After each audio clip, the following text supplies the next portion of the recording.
Mesdames, Messieurs, bonsoir. L'espace AES face à l'épineuse question de la diffusion de l'information en période de crise. Les régulateurs des médias des pays membres de l'Alliance viennent en effet de boucler ici à Bamako un forum quadripartite de haut niveau. Deuxième rencontre du genre, elle a regroupé les instances de régulation des médias du Burkina Faso, du Niger et du Mali, plus la Guinée, avec comme invité d'honneur le Togo. Régulation des médias en temps de crise, c'était le thème retenu pour cette rencontre. Espace d'échange sur les défis du moment. La rencontre a été un cadre de partage d'expériences, de bonnes pratiques en matière donc de régulation des médias. Monsieur Ouedraogo Wende Ngougi Louis Modeste, bonsoir. Bonsoir, monsieur. Vous êtes le président du Conseil supérieur de la communication du Burkina Faso. Bienvenue sur le plateau de l'invité de la semaine et merci d'avoir accepté notre invitation. Et régulation des médias donc, c'est votre métier. Alors, on va dire métier quand même. Et qu'est-ce que cela a comme enjeu particulier en période de crise? Merci beaucoup. L'enjeu est grand dans la mesure où, en tant que régulateur, nous devrions en tout cas nous rencontrer pour voir comment nous pouvons avoir une approche commune. Donc, des problèmes de régulation qui se posent aujourd'hui dans ce contexte de crise sécuritaire. Donc, voilà pourquoi ce forum est à saluer. Et il a été l'occasion pour nos régulateurs de revisiter ensemble donc, les difficultés du moment, voilà, pour voir comment, en tout cas, nous pouvons, au-delà donc du partage d'expériences et de bonnes pratiques, voir quelles solutions donc, envisager donc, pour plus d'efficacité donc, de nos modes d'intervention dans ce contexte de crise. Et je pense que au-delà donc des solutions qui vont faire l'objet donc de recommandations, alors nous avons tous fait le constat de la nécessité donc de renforcer donc au-delà de nos modes d'intervention de renforcer donc les capacités aussi donc des journalistes en termes de formation et de sensibilisation sur la gestion de l'information en temps de crise, mais aussi sur la nécessité d'intégrer le contexte pour que les médias soient plutôt, en tout cas, un facteur donc, de résolution de la crise et éviter d'être un problème. Un problème en ce que nous savons que nos ennemis aussi peuvent les utiliser et les médias involontairement peuvent faire donc l'affaire donc des ennemis sans le vouloir, alors que nous savons également que nous avons besoin de la communication et parce qu'il y a une guerre informationnelle qui est menée contre nous également dans l'espace AES et nous avons besoin que les médias puissent soutenir donc cette contre-offensive que nous devons forcément lancer donc, contre donc, les ennemis qui nous attaquent. Alors, à ce niveau, nous ne demandons pas non plus aux médias donc, de caresser l'actualité dans le sens du poil, mais nous voulons que le journaliste intègre le contexte et qu'il considère l'intérêt général, donc l'intérêt de notre espace, et que la dynamique enclenchée ne soit pas compromise donc, par l'activité des médias. D'accord, on va essayer de parler concrètement un peu de tout ça, mais quand vous parlez de difficultés du moment pour les régulateurs, vous parlez de quoi concrètement? Alors, c'est principalement les défis qui se posent aux régulateurs. Il y a le défi de l'urgence. Voilà, donc, dans ce contexte de crise, les régulateurs doivent nécessairement prendre en compte l'urgence. L'urgence qui veut que nos modes d'intervention puissent produire des résultats à temps. Et pour cela, nous devons faire dans la prévention. Alors, donc, l'attitude préventive que nous devons avoir doit nous conduire donc à imaginer des modules de formation au profit des journalistes pour que nous puissions les capacités donc, à la gestion de l'information en temps de crise. En ce moment, nous sommes convaincus que déjà l'urgence qui nous commande quand même un certain nombre de choses donc, pour être efficace pourra être donc en fait on pourra être plus efficace parce que si les journalistes ont déjà capacité donc en matière de gestion d'information en temps de crise, je pense qu'il y aura moins de manquements et à ce niveau nous aurons moins à faire également. Alors vous parlez de guerre informationnelle aujourd'hui. Quel est le rôle du régulateur dans ce qu'on appelle aujourd'hui la guerre informationnelle? Alors, le rôle du régulateur sera déjà donc de faire un monitoring très rapproché donc, du contenu des médias. Et vous savez qu'aujourd'hui, la communication politique ou encore la désinformation est en train de se déporter sur les réseaux sociaux numériques. Donc, un des grands défis pour le régulateur, c'est d'amorcer donc cette régulation des réseaux sociaux et faire en sorte que le contournement donc des balises traditionnelles faites par les auteurs donc de la désinformation et des discours de haine puisse trouver une réponse. C'est-à-dire que sur les réseaux sociaux, nous devons travailler donc à être présents, à surveiller les contenus et à trouver même des mécanismes de gestion automatique, donc de réponse automatique au cas de désinformation. Pour cela aussi, il faut capaciter les journalistes et les spécialiser, en tout cas à faire donc du fact-checking, pour que très rapidement les médias sérieux, je veux dire les éditeurs de contenu professionnels, puissent toujours contrer donc la désinformation par des contenus et en fait par la vérification des faits, mais aussi donc la publication donc d'informations avérées sur une actualité qui aurait fait, en tout cas qui aurait été tronquée par donc ceux-là qui propagent la désinformation. D'accord, dans votre volonté d'assainir un peu l'espace médiatique, on va dire, au Mali comme au Burkina Faso, on a assisté à des suspensions de médias. À l'évaluation, qu'est-ce que cela donne aujourd'hui? Alors, et déjà, il faut dire que ce n'est pas de gaieté de cœur que le régulateur en vient à suspendre un média. Parce que notre mission, c'est de promouvoir la liberté d'expression et de presse et le droit à l'information. Si le régulateur a autorisé l'ouverture d'un média, c'est que le régulateur est en train de promouvoir un espace de liberté, de créer l'espace de liberté. Donc, si le même régulateur en vient à suspendre un média, ça veut dire qu'il ne le fait pas à gaieté de cœur, mais il aura satisfait à son obligation de surveillance des contenus et de protéger la société contre les dangers pouvant résulter des abus de la liberté d'expression. Donc c'est pour vous dire qu'actuellement, alors si on peut dresser donc un bilan donc, de ce qui se passe dans l'espace AIS en matière de régulation, on peut dire que les autorités de régulation sont en train de faire leur travail qui doit forcément soutenir donc les efforts donc, des autorités. Alors, il n'y a pas de régulation qui puisse être efficace si cette régulation ne soutient pas les efforts des autorités et de la politique, de la dynamique enclenchée dans le cadre de l'AIS. Voilà pourquoi nous pensons que notre action doit se renforcer. Ça ne veut pas dire que nous devons aller dans la sanction. Notre action doit se renforcer parce que la régulation n'est pas que sanction. La sanction n'est utilisée qu'en ultime recours. La régulation, c'est aussi la prévention. Voilà pourquoi nous avons accordé beaucoup de temps, donc dans les échanges, à parler de comment nous pouvons anticiper. De formation notamment. Formation, sensibilisation, pour éviter d'en arriver donc aux sanctions. Mais en suspendant des médias, par exemple, est-ce que vous ne craignez pas quelque part de limiter, de porter atteinte à la liberté d'expression, de limiter le champ de l'information pour les populations de l'espace? Non, pas du tout.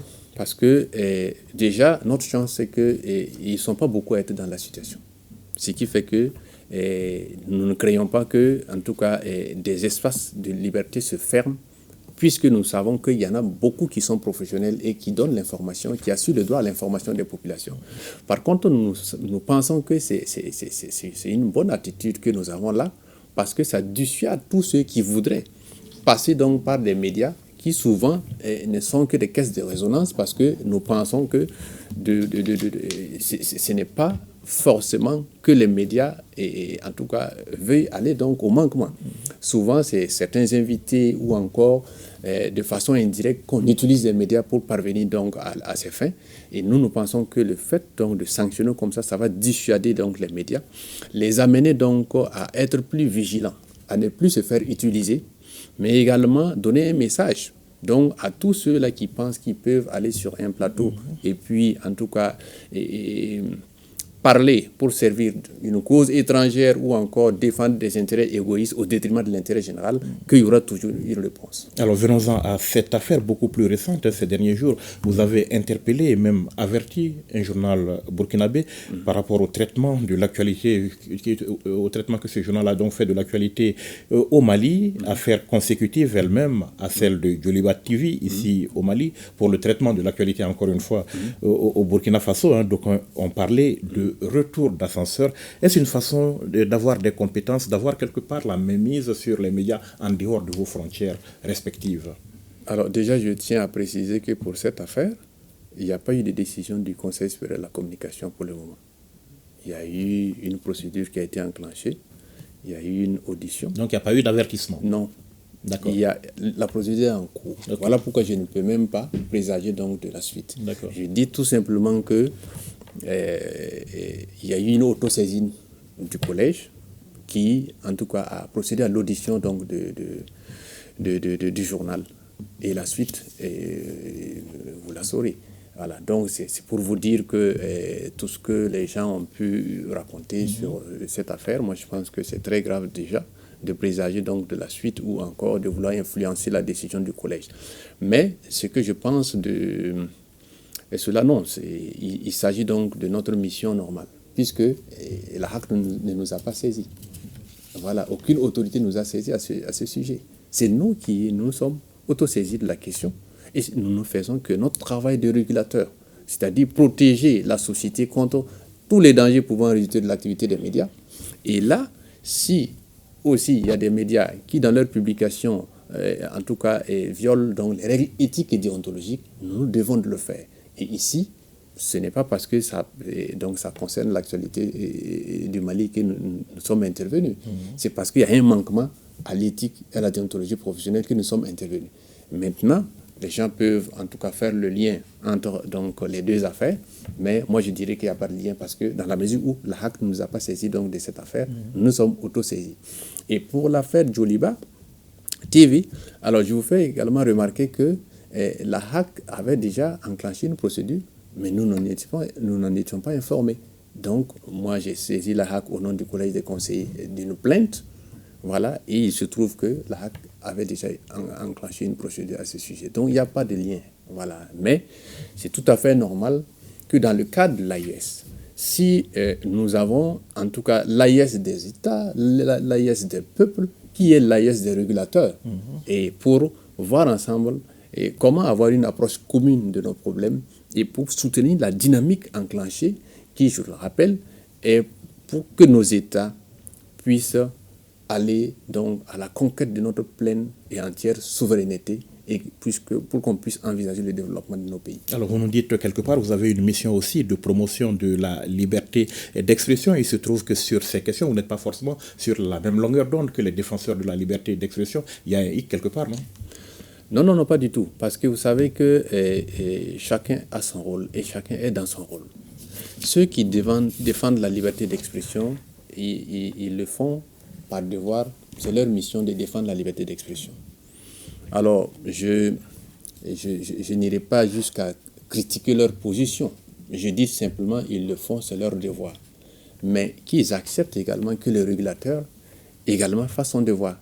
Alors ici, moi je pense que ce que je ne peux pas comprendre, c'est que souvent ces défenseurs-là parlent de la liberté d'expression comme d'un droit sans limite, comme d'une liberté sans fin.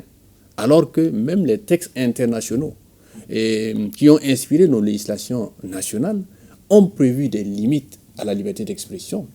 Parce que non seulement il y a des limites tenant donc à l'intérêt général, à la protection de l'intérêt général, c'est-à-dire que tout ce qui concerne l'ordre public, les bonnes mœurs, la santé publique, la moralité publique, la sécurité publique, la sûreté de l'État sont des motifs de limitation de la liberté d'expression pourvu que ça résulte d'un texte légal.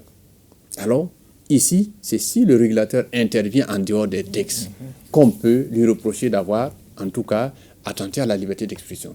Sinon, si on le fait dans le cadre des lois et règlements en vigueur, je pense qu'on aura fait notre travail. Les limites à la liberté d'expression aujourd'hui dans les pays de l'AES, c'est quoi concrètement, Monsieur le Président?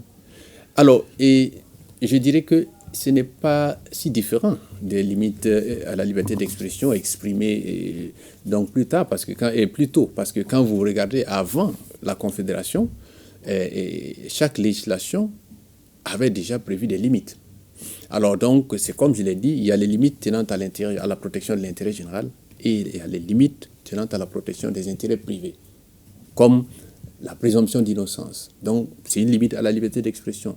Les droits de la personnalité, c'est une limite à la liberté d'expression. Alors, le régulateur doit, en tout cas, protéger la société contre donc, les abus à la liberté d'expression, protéger les personnes également contre les abus parce que quand, en tout cas, il y a des abus, il y a des personnes qui peuvent voir leurs droits être violés. Et aussi, il y a la société qui peut se trouver brimée et la cohésion sociale qui peut être mise à mal et la politique extérieure de l'État qui peut être, en tout cas, compromise, etc., etc. Et dans le cas de l'AIS, vous voyez que cette confédération poursuit des objectifs qui sont connus. Et nous savons également que cela ne plaît pas à certaines puissances. Et nous sommes combattus de toutes parts. Alors, si ici le régulateur ne fait rien pour que nos médias ne soient pas utilisés contre la politique qui est en train d'être donc mise en place, je pense que le régulateur n'aura pas fait son travail. Voilà pourquoi nous faisons le devoir donc d'être plus regardants, d'être plus vigilants pour que nos médias, déjà que le secteur des médias soit assaini, mais aussi que le secteur des médias ne soit pas un problème, mais une solution à notre problème. Vous n'avez pas peur, entre guillemets, d'être considérés aujourd'hui comme des organes répressifs? Non, pas du tout. Puisque au même moment que nous réprimons, et nous ne souhaitons pas avoir à le faire à plusieurs reprises, mais nous formons, nous faisons de la prévention et nous autorisons l'ouverture d'autres médias. Donc, je pense que ce n'est pas contradictoire. C'est dans l'ordre normal donc, de notre mission. On parle aussi d'autorégulation en temps normal. Est-ce que l'autorégulation marche correctement dans nos pays, selon vous, de votre point de vue de régulateur? Alors, je pense que actuellement, on peut dire que l'autorégulation existe, mais elle n'a pas encore atteint un stade où on pourrait dire qu'elle marche très bien. Alors ici, déjà au Burkina Faso, cette autorégulation est assurée par l'Observatoire burkinabé des médias et qui existe et qui a une bonne collaboration avec le Conseil supérieur de la communication. Donc il y a je peux dire, des relations de complémentarité entre régulation institutionnelle et autorégulation. Au Mali, avec donc les expériences qu'on s'est partagées au niveau du forum, on a compris que cette autorégulation a besoin d'être dynamisée. Voilà, donc elle a existé de par le passé, mais l'organe n'est pas fonctionnel, donc elle a besoin d'être dynamisée. Et nous sommes convaincus que cela même pourra faire l'objet d'échanges prochains entre régulateurs pour voir comment nous pouvons dynamiser nos organes d'autorégulation. Parce que nous savons qu'une autorégulation bien faite donc, amoindrit le travail du régulateur institutionnel et nous sommes complémentaires sur le terrain donc, de l'assainissement de l'espace médiatique. Alors, parlant de liberté, vous nous avez parlé plus haut de responsabilité. Qu'est-ce que vous considérez aujourd'hui comme une presse responsable dans notre espace? Alors, une presse responsable, c'est une presse qui intègre le contexte et qui va considérer l'intérêt général. Qui ne caresse pas dans le sens du poil, vous l'avez dit? Oui. C'est-à-dire que cette presse peut être critique sans pour autant compromettre l'intérêt général. C'est-à-dire compromettre l'action des forces de défense et de sécurité sur le terrain, sans vouloir donc servir donc, une cause étrangère, parce que souvent à travers certaines émissions ou certaines interventions médiatiques, on voit en filigrane donc, la volonté de servir une cause étrangère. Alors une presse indépendante, et c'est ça aussi, il faut que la presse comprenne que l'indépendance n'est pas seulement une indépendance vis-à-vis donc, des gouvernants, une indépendance vis-à-vis donc des pouvoirs d'argent, une indépendance vis-à-vis des forces étrangères, etc., des puissances étrangères, etc. C'est une indépendance globale.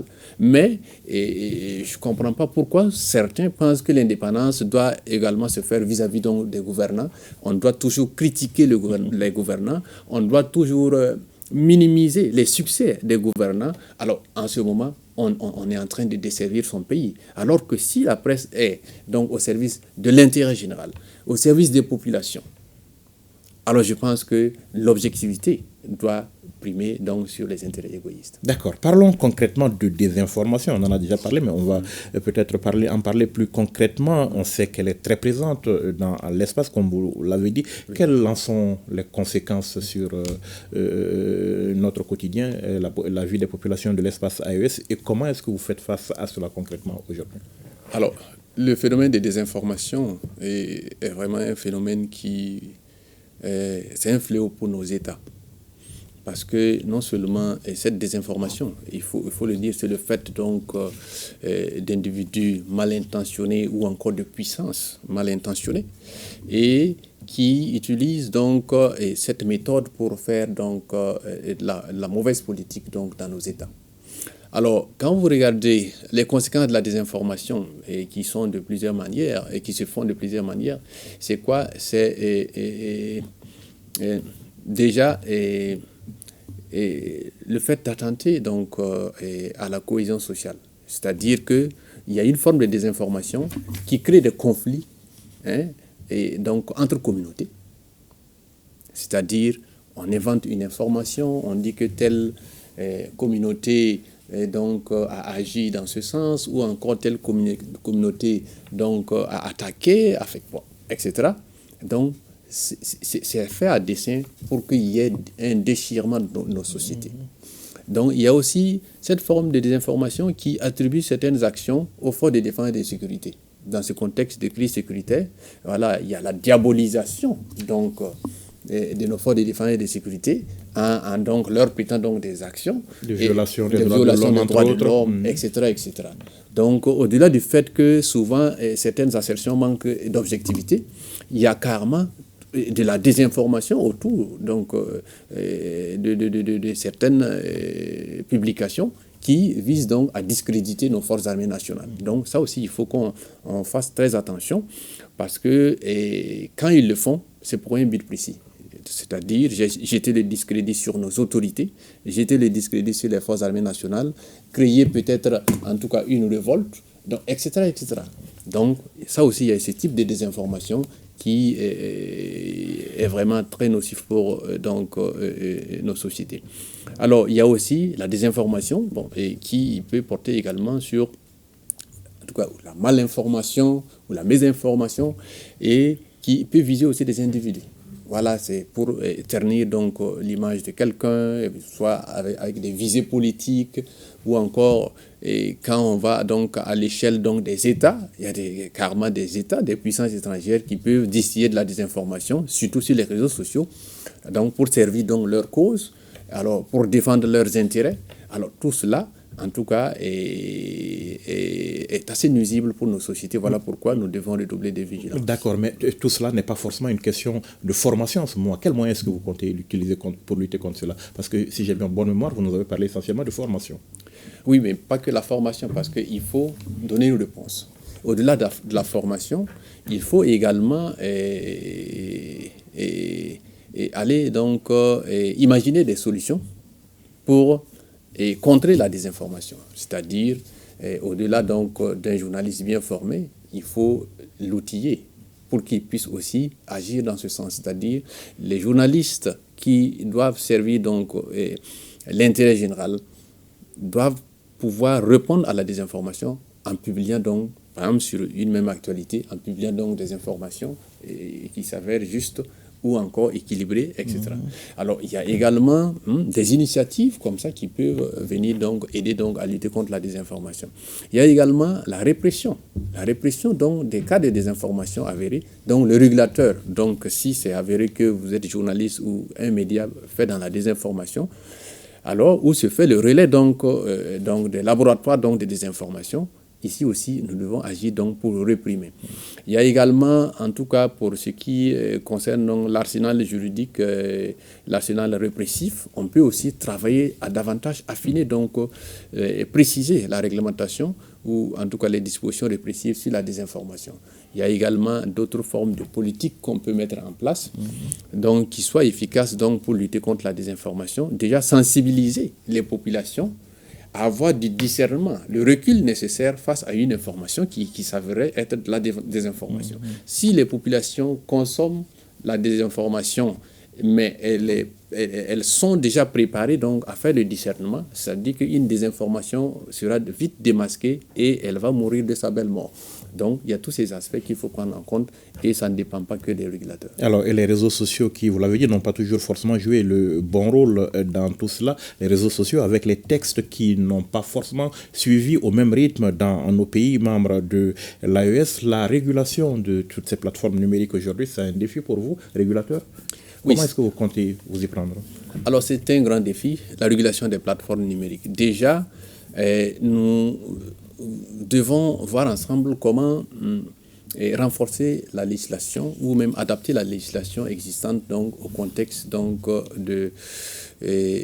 donc des réseaux sociaux. C'est-à-dire, la régulation doit prendre en compte ces réseaux sociaux, non seulement en termes d'attribution pour le régulateur, mais aussi en termes de dispositifs répressifs. Alors, à ce niveau, on peut dire que dans l'espace AES, tous les États ne sont pas au même niveau par rapport donc, aux réseaux sociaux. Le Burkina Faso vient de faire le pas en novembre 2023 pour donner compétence donc, aux régulateurs d'agir sur les réseaux sociaux. Et ce que nous devons travailler à faire, c'est aller vers donc, une espèce d'harmonisation, c'est-à-dire accompagner donc les autres qui n'ont pas encore fait le pas à le faire. C'est-à-dire avoir une législation qui donne compétence aux régulateurs sur les réseaux sociaux. Parce que nous savons que ce soit au Mali, au Niger ou au Burkina, les réseaux sociaux ne sont pas une zone de non-droit. Parce qu'en dehors donc des réglementations spécifiques, il y a les textes généraux qui existent et qui trouvent à s'appliquer sur les réseaux sociaux. Par exemple, le code pénal, les codes pénaux de chaque pays, de tous les pays, peuvent bien, en tout cas, régler un certain nombre d'infractions sur les réseaux sociaux. Alors, c'est pour dire qu'aujourd'hui, on peut travailler donc à prendre en compte les réseaux sociaux, non seulement en renforçant les dispositifs répressifs, mais aussi à travers des actions de sensibilisation, de formation. Sensibilisation à l'endroit des populations, formation à l'endroit donc des professionnels, pour que donc, en fait, la conjugaison de ces efforts-là puisse assainir donc l'espace communicationnel. Donc nous savons que c'est fastidieux et c'est même souvent prétentieux de penser qu'on peut réguler l'intégralité de l'Internet, mais au moins nous pouvons en tout cas réduire donc ces effets nuisibles jusqu'à un certain niveau. D'accord, parlant d'arsenal, le Mali par exemple dispose d'une loi sur la cybercriminalité, mais parlons du texte. Quels sont les outils que les textes vous donnent présentement au Burkina Faso pour agir sur les réseaux sociaux? Alors déjà, c'est la loi organique portant attribution, composition, organisation et fonctionnement du Conseil supérieur de la communication qui nous donne compétence, en tout cas, d'agir sur les réseaux sociaux. Et je vous parlais tantôt des internautes ayant au moins 5000 abonnés qui tombent donc sous la régulation du Conseil supérieur de la communication. Cela veut dire concrètement qu'à ces internautes, on va leur demander de respecter les règles éthiques et déontologiques de la communication au public.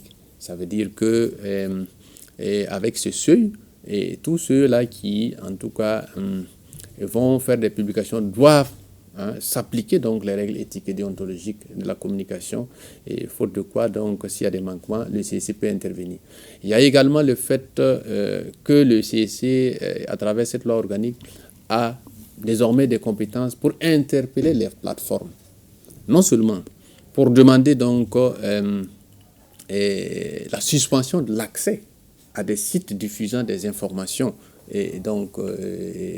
illicites, et ça veut dire que le CSC peut adresser donc à ces plateformes numériques donc des injonctions en leur demandant donc de supprimer des contenus ou de bloquer l'accès donc à des pages, à des sites personnels qui diffuseraient donc des informations erronées.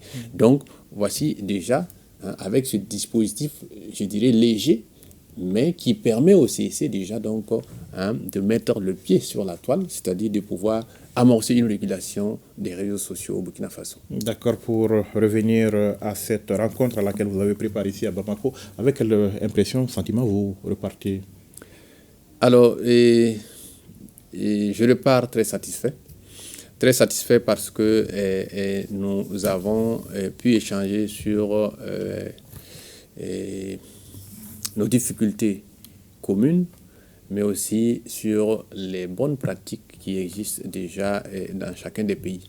Nous avons pu également voir ensemble comment amorcer une nouvelle dynamique, c'est-à-dire l'AES des régulateurs.